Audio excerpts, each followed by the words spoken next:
Welcome back. BJP ಕಾರ್ಯಕ್ರಮದಲ್ಲಿ ತಮಿಳು ನಾಡಗೀತೆ ಹಾಕಿದ್ದಂತಹ ವಿಚಾರಕ್ಕೆ ಸಂಬಂಧಪಟ್ಟ ಹಾಗೆ ಆ ನಾಡಗೀತೆಯನ್ನ ಅರ್ಧಕ್ಕೆ ನಿಲ್ಲಿಸಿದ್ರು.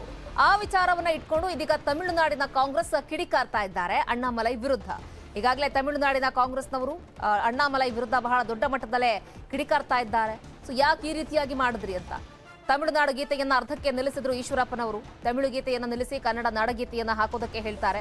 ಸೊ ತಮಿಳು ತಾಯಿಗೆ ಅನ್ಯಾಯ ಆದ್ರೂ ಕೂಡ ಅಣ್ಣಾಮಲೈ ಯಾಕೆ ಸೈಲೆಂಟ್ ಆಗಿದ್ರು ಅಂತ ಹೇಳಿ ಇದೀಗ ತಮಿಳುನಾಡಿನ ಕಾಂಗ್ರೆಸ್ ವಲಯ ಕಿರಿಕಾರ್ತಾ ಇದೆ. ನಿನ್ನೆ ಶಿವಮೊಗ್ಗದ ಕಾರ್ಯಕ್ರಮವೊಂದರಲ್ಲಿ ಅಣ್ಣಾಮಲೈ ಹಾಗೆ ಈಶ್ವರಪ್ಪನವರು ಭಾಗಿಯಾಗಿರ್ತಾರೆ. ಈ ಸಂದರ್ಭದಲ್ಲಿ ಸಂಘಟಕರ ಅಚಾತುರ್ಯ. ಸೊ ಈ ಸಂದರ್ಭದಲ್ಲಿ ಕನ್ನಡ ನಾಡಗೀತೆ ಬದಲು ತಮಿಳು ನಾಡಗೀತೆ ಪ್ರಸಾರ ಆಗ್ಬಿಡುತ್ತೆ. ಆಗ ಈಶ್ವರಪ್ಪನವರು ಅರ್ಧದಲ್ಲಿ ಅದನ್ನು ತಡೆದುಬಿಟ್ಟು ಕನ್ನಡ ನಾಡಗೀತೆ ಹಾಕಿ ಅಂತ ಫುಲ್ ಗರಂ ಆಗ್ತಾರೆ. ಈ ವೇಳೆ ವೇದಿಕೆಯಲ್ಲಿ ಅಣ್ಣಾಮಲೈ ಕೂಡ ಇರ್ತಾರೆ. ತಮಿಳು ತಾಯಿಗೆ ಅಪಮಾನ ಆಗ್ತಾ ಇದ್ರು ಕೂಡ ಅಣ್ಣಾಮಲೈ ಸೈಲೆಂಟ್ ಆಗಿದ್ದಾರೆ ಅಂತ ಹೇಳಿ ಈಗ ತಮಿಳುನಾಡು ಕಾಂಗ್ರೆಸ್ ಟ್ವೀಟ್ ಮಾಡಿ ಕಿಡಿಕಾರಿದೆ ಅಣ್ಣಾಮಲೈ ಅವರ ವಿರುದ್ಧ. ನೋಡಿ, ತಮಿಳುನಾಡು ಕಾಂಗ್ರೆಸ್ ಯಾವ ರೀತಿಯಾಗಿ ಕಿಡಿಕಾರಿದೆ ಅಂದ್ರೆ, ತಮಿಳುನಾಡು ಕಾಂಗ್ರೆಸ್ನವರು ಕಿಡಿಕಾರಿರೋದು ಈ ರೀತಿಯಾಗಿ, ಅಣ್ಣಾಮಲೈ ಅವರೇ ತಮಿಳು ನಾಡಗೀತೆಯನ್ನ ಅರ್ಧಕ್ಕೆ ನಿಲ್ಲಿಸಿ ತಮಿಳು ತಾಯಿಗೆ ಅಪಮಾನ ಆಗ್ತಾ ಇದ್ರು ಕೂಡ ನೀವು ಅದನ್ನ ತಡೆಯೋದಕ್ಕೆ ಮುಂದಾಗ್ಲಿಲ್ಲ. ಇನ್ನು ನೀವು ತಮಿಳುನಾಡಿನ ಬಗ್ಗೆ ಹೇಗೆ ತಾನೇ ಕಾಳಜಿಯನ್ನು ವಹಿಸ್ತೀರಾ?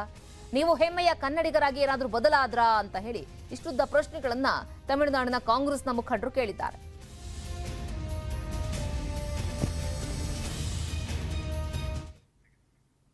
ಆರೋಗ್ಯ ಸಚಿವ ಚಿಕ್ಕಬಳ್ಳಾಪುರದ ಬಿಜೆಪಿ ಅಭ್ಯರ್ಥಿ ಡಾಕ್ಟರ್ ಕೆ ಸುಧಾಕರ್ ಪರ ಸಿನಿಮಾ ತಾರೆಯರು ಪ್ರಚಾರ ಮಾಡ್ತಿದ್ದಾರೆ.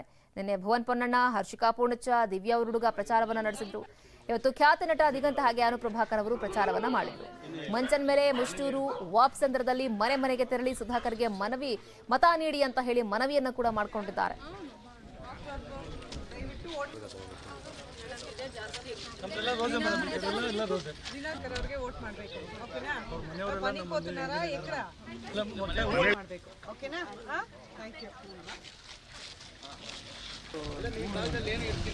ನೀರು ಬಂದ್ಮೇಲೆ ಈ ಭಾಗದಲ್ಲೆಲ್ಲ ಪೂರ್ತಿ